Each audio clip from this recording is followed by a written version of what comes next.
କୁଚିଣ୍ଡାରେ ମେରୁ ମହୋତ୍ସବ 2024 ଅନୁଷ୍ଠିତ ହୋଇଯାଇଛି। ଶନିବାର ପୂର୍ବାହ୍ନରେ ମନ୍ଦିର ଛକ ଜଗନ୍ନାଥ ମନ୍ଦିରଠାରୁ ଏକ ବିଶାଳ ଶୋଭାଯାତ୍ରାରେ ବିଭିନ୍ନ ଅଞ୍ଚଳରୁ ଆସିଥିବା 1000ରୁ ଉର୍ଦ୍ଧ୍ୱ କଳାକାରମାନଙ୍କୁ ନେଇ କୁଚିଣ୍ଡା ମୁକୁନ୍ଦି ଖେଳ ପଡ଼ିଆରେ ପହଞ୍ଚିଥିଲେ। ପରେ ପଡ଼ିଆରୁ ମେରୁ ମହୋତ୍ସବ ମଞ୍ଚ ପୂଜା ସ୍ଥାନୀୟ ବିଧାୟକ ତଥା ଗ୍ରାମ୍ୟ ଉନ୍ନୟନ ପଞ୍ଚାୟତରାଜ ଏବଂ ପାନୀୟ ଜଳ ବିଭାଗ ମନ୍ତ୍ରୀ ରବିନାରାୟଣ ନାୟକଙ୍କ ଦ୍ୱାରା ଅନୁଷ୍ଠିତ ହୋଇଥିଲା। ସନ୍ଧ୍ୟାରେ ବିଭିନ୍ନ ଅଞ୍ଚଳରୁ ଆସିଥିବା ଜଣାଶୁଣା କଳାକାରମାନଙ୍କୁ ନେଇ ବିଭିନ୍ନ ପ୍ରକାର ସାଂସ୍କୃତିକ କାର୍ଯ୍ୟକ୍ରମ ଅନୁଷ୍ଠିତ ହୋଇଥିଲା। ସନ୍ଧ୍ୟାରେ କୁଚିଣ୍ଡା ଉପଜିଲ୍ଲାପାଳ ଗୌରବମୟ ପ୍ରଧାନ ଯୋଗଦେଇ କଳାକାରମାନଙ୍କୁ ପୁରସ୍କୃତ କରିଥିଲେ। ଆଗାମୀ ଦିନରେ କୁଚିଣ୍ଡା ଅଞ୍ଚଳରେ କଳା ଓ କଳାକାରଙ୍କ ଉନ୍ନତି ପାଇଁ ଯଥାସମ୍ଭବ ପ୍ରଶାସନିକ ପ୍ରୟାସ କରିବାକୁ କହିଥିଲେ। ମଞ୍ଚରେ ଅଭୟ ଆର୍ଟ ଏକାଡେମୀର ଚେୟାରମ୍ୟାନ ପଙ୍କଜିନୀ ସାହୁ, ବିଶିଷ୍ଟ ନୃତ୍ୟଶିଳ୍ପୀ ରିଙ୍କୁ ସାହୁ ଆସନ୍ତା ରବିବାର ଦିନ କୁଚିଣ୍ଡା ଜନସାଧାରଣଙ୍କୁ ମେରୁ ମହୋତ୍ସବର ଶେଷ ଦିନକୁ ସ୍ମରଣୀୟ କରିବା ପାଇଁ ସହଯୋଗ କାମନା କରିଥିଲେ। ଭବିଷ୍ୟତରେ କୁଚିଣ୍ଡା ମାଟିର ଅନେକ କଳାକାର ବିଶ୍ୱସ୍ତରରେ କୁଚିଣ୍ଡାକୁ ଗର୍ବିତ କରିବେ ବୋଲି ଆଶାବ୍ୟକ୍ତ କରିଥିଲେ। ଏହି କାର୍ଯ୍ୟକ୍ରମରେ ହଜାର ହଜାର ସଂଖ୍ୟାରେ ଲୋକ ଯୋଗ ଦେଇଥିଲେ।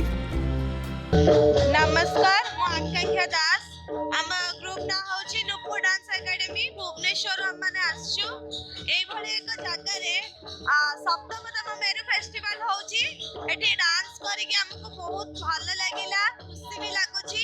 एई भले जगह रे इंटरनेशनल लेवल ला प्रोग्राम टे अरेंज करी छंदी रिंकू साहू, तांको भी बहुत बहुत धन्यवाद। सेठी हमको इनवाइट करी छंदी परफॉर्मेंस दबा पाई निजर हमको बहुत खुशी लागिला परफॉर्म करी के।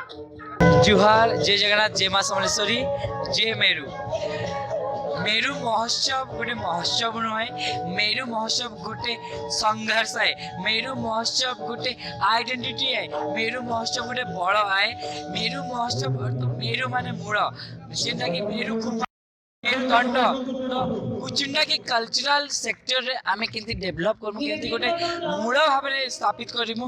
कारण सदा बेले भी कहि आसी जे चेररु ही आमे जदि काम आरंभ करमु बेले आगे सक्सेस सुनिश्चित।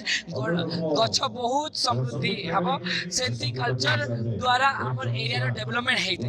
विभिन्न जगह रो जते बेले आर्टिस्ट आसीते निज अंचल के सेते बेले कला संस्कृति और आर्ट संगे संगे हमर एरिया रो डेवलपमेंट हेते। तो इरा गोटे प्रयास मेरू जेंतरे कि ई मेरू महोत्सव सप्तम मेरू महोत्सव जेने कुचिंडा रे अनुष्ठित होइजे अभय आर्ट एकेडमी एवं लोकल जे कुचिंडा रे पब्लिक द्वारा अनुष्ठित होइजे सेइतिरे आमे देश भीतर जमती कि आमे ओडिसा मुख्यतः ओडिसा रो प्रत्येक डिस्ट्रिक्ट को आमे टच करबा को चेष्टा करिछु, सब आर्ट कल्चर को देखेबा को चेष्टा करिछु। ता सहित सहित आमे आज सकाळे आमे गोटे कार्निवाल आर्टिस्ट कार्निवाल करथु जोतरे कि 500 रु अधिक कलाकार माने जोग देइथिले।